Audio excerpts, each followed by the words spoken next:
Assalamualaikum warahmatullahi wabarakatuh. Kami dari kelas 10 AKL 2. Saya Dasalatun Amalia. Saya Desi Kalisana Putri. Saya Keisha Feristinila. Saya Intan Fitriani. Dan saya Rini Wirianti. Kami akan mempresentasikan hasil rangkuman bab 7. Ini dia, saksikan Videonya. A. Kebutuhan dan kelangkaan. Kebutuhan adalah segala sesuatu yang harus dipenuhi agar manusia dapat bertahan hidup. Macam-macam kebutuhan. Yang pertama, kebutuhan berdasarkan tujuan kepentingannya. 2. Kebutuhan berdasarkan waktu pemenuhannya. Yang ketiga, kebutuhan berdasarkan sifatnya. Yang keempat, kebutuhan berdasarkan subjeknya. Faktor-faktor yang mempengaruhi kebutuhan: yang pertama, lingkungan; yang kedua, agama; yang ketiga, pendapatan; yang keempat, usia; yang kelima, kemajuan peradaban.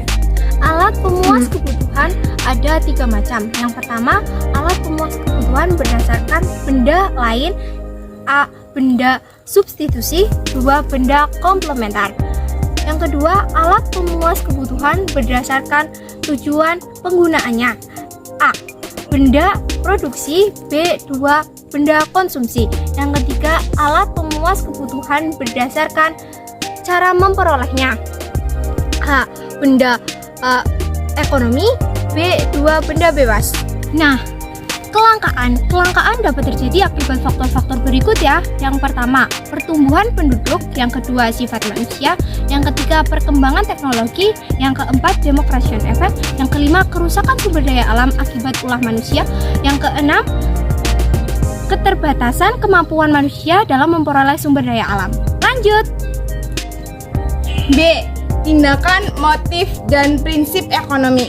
Tindakan ekonomi adalah tindakan yang rasional, yaitu tindakan yang berdasarkan pilihan yang paling baik dan menguntungkan. Yang kedua, ada motif ekonomi, yaitu dorongan atau alasan untuk melakukan tindakan ekonomi.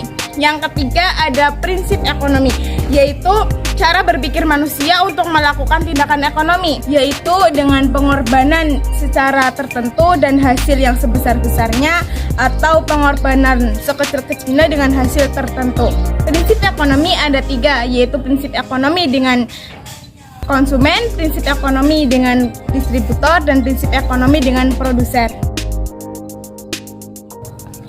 C. Kegiatan ekonomi. Kegiatan ekonomi ada produksi, distributor, dan konsumsi.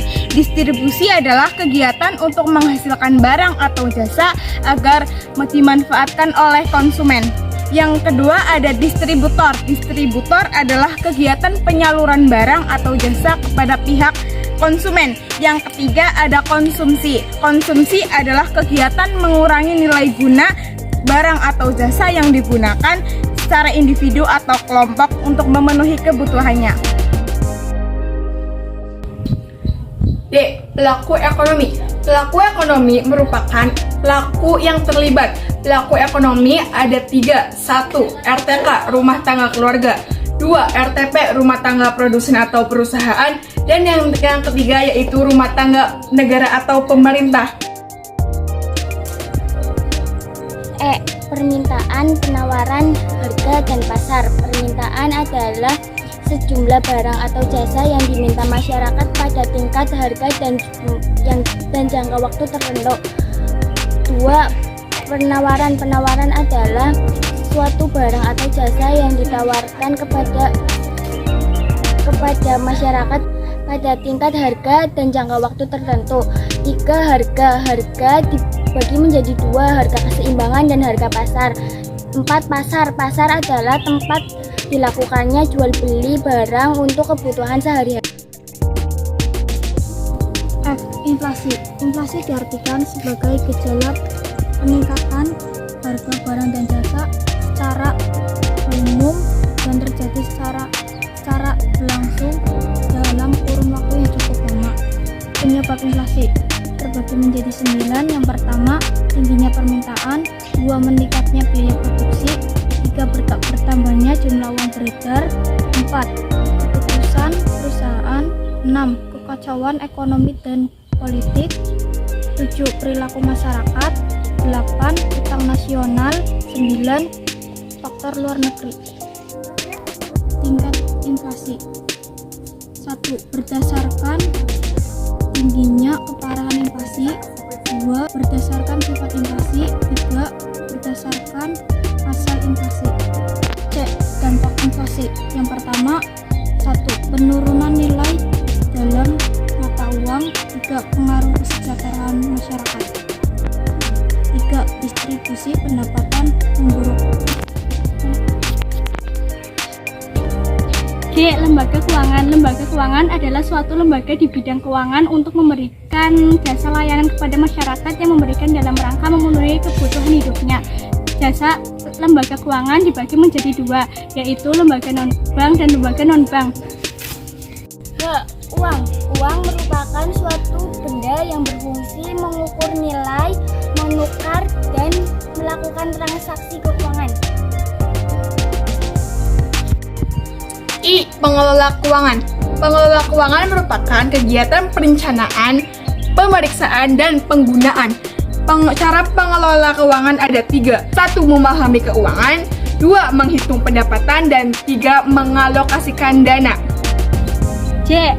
Hak dan kewajiban dalam jasa keuangan. Pelaku usaha dalam jasa keuangan yaitu bank umum, bank perkreditan rakyat, perusahaan efek, penasihat investasi, dana pensiun, perusahaan asuransi, perusahaan resuransi, lembaga pembiayaan, perusahaan gadai, dan lembaga perusahaan penjaminan. Konsumen jasa keuangan adalah pihak yang dananya dan memanfaatkan persediaan yang tersedia dalam jasa keuangan, antara lain nasabah dan perbankan. 2. Permodalan di pasar modal. 3. Pelaku polis dan pelaku polis perasuransian. 4. Dan peserta pada dana pensiun dalam peraturan perundang-undangan di sektor jasa keuangan. Kesejahteraan sosial. Kesejahteraan sosial adalah kondisi terpenuhnya kebutuhan ekonomi, spiritual, sosial, ekonomi warga negara agar dapat hidup layak. 2. Untuk mengatasi masalah kelangkaan guna mencapai kesejahteraan sosial. 3. 1. Memberikan subsidi. 2. Menentukan harga tertinggi kegiatan ekonomi dalam meningkatkan kesejahteraan sosial.